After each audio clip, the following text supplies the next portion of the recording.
Welcome to Lagniappe, a program about events, issues, and people. I'm Cory Crowe. I'm joined today by Dr. Jessica Haislip with the Monroe Symphony Orchestra. Jessica, thanks for being with us today. Thank you for having me. Well, it's great to have you here today, and you are the principal oboe player for the Monroe Symphony Orchestra, right? Yes, I am. I've been a member of the orchestra for 7 seasons now. I joined in 2017. So, long-time member, and you travel a little way. People don't realize sometimes musicians have to travel to gigs. Where are you from? I am from Starkville, Mississippi. So you come in and play with the Monroe Symphony for the rehearsals and concerts and things, and have been doing it for a number of years. A big concert coming up tomorrow night. Tell me all about it. Absolutely. We have a fantastic program tomorrow night. It's part of the MSO Presents Chamber Music Series. We have a concert of the music of Johann Sebastian Bach. And it's with a chamber ensemble of string quartet, keyboard, oboe, and 2 guest vocalists. Now, for the folks that aren't symphony people, when you go to the symphony, it's usually a whole bunch of musicians up there on the stage. This is sort of a cut-down ensemble, a little smaller cast of folks. Tell me about this ensemble. Yeah, so when we get to play with a smaller ensemble, it's kind of a different performance experience. You get to play a little bit more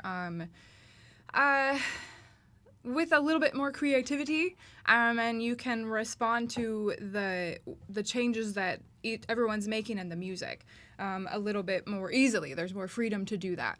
You're playing with lots of musicians in this small group that are local musicians, lots of names people will know. But let's talk a little bit about the selections for this concert. What are we going to be hearing? Sure. We are playing a program made up entirely of music from cantatas by Johann Sebastian Bach, and we're playing 2 complete cantatas and then some excerpts from 2 other ones. This is a genre which is mainly associated with music for church originally. Bach wrote actually hundreds of these cantatas, which are just really short, sort of small musical packages, usually including voices and strings and keyboard.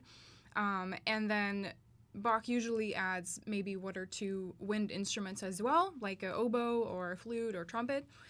For tonight, we just have oboe and strings and keyboard, and then we have 2 vocal soloists as well. So Bach wrote a lot of church music, and you're in a good place for this to be performing a concert. Where's the concert this time? We are playing at Grace Episcopal Church. So that's 405 Glenmar Avenue in Monroe tomorrow night. What time does the concert get kicked off? The concert will begin at 7 o'clock, and I am giving a pre-concert talk at 6:30, just to give a little bit more background about the music we're going to be playing for anyone that would want to attend that. You're on the music faculty at Mississippi State and play with the Monroe Symphony. Tell me a little bit about the oboe. Why did you select the oboe out of all the instruments? Well, I didn't start by playing the oboe. I played the clarinet first, and I switched to the oboe a few years in, I think because I wanted a challenge. I probably didn't realize how much of a challenge I was in for. But I really love the tone colors that the oboe is capable of creating. And once I switched, I never looked back. I'm really fortunate to be able to have a career doing this and doing what I love. And if you're a young person out there, you've got job security if you get good at the oboe. Tell me a little bit about this.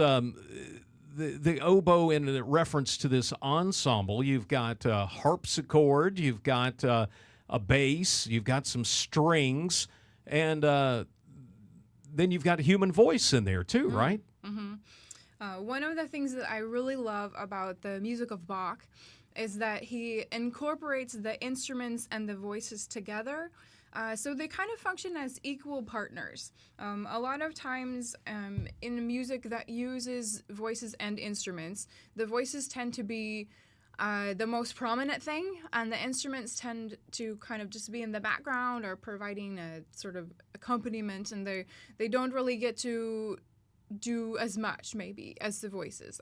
That's not the case in the music that we'll be playing tomorrow night. You said something a minute ago, and it stuck out to me. You said the way Bach uses the instruments in voice, and then you said something about the instruments are evil. I certainly did not. No, you said it. He uses equal. it. Oh, equal, not evil. They're equal. They are.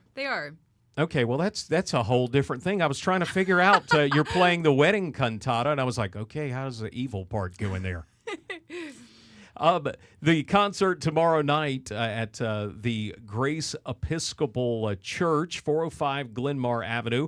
Speaking with Dr. Jessica Haislip today. Jessica, tell me what sticks out in all of this music that is your favorite piece that the public's going to come out and be able to hear tomorrow night? Well, it's hard to choose because I just love all of this music so much, actually. But one of the pieces that has sort of stuck with me for years, I played it first when I was in college, and it's Cantata number 12. The opening movement is a beautiful solo just for oboe with a string orchestra accompaniment, and it's one of my favorite pieces to play. I'm really, really privileged to be able to present it on this concert. You've got the Monroe Symphony String Quartet in there, the voices of Claire Evangelisti and Johnny Bankins, and it's going to be a lot of fun, isn't it? Absolutely. For Very folks excited. that want to get tickets to this concert for tomorrow night, how do they do that? You can purchase the tickets ahead of time at mymso.org. They'll also be available at the door as well. That's Dr. Jessica Haislip with us today with the Monroe Symphony Orchestra. Again, concert is tomorrow night, begins at 7. The pre-concert talk by Dr. Haislip at 6:30. You can find out more at mymso.org and visit our website at KEDM.org to learn more about this and other events in the area.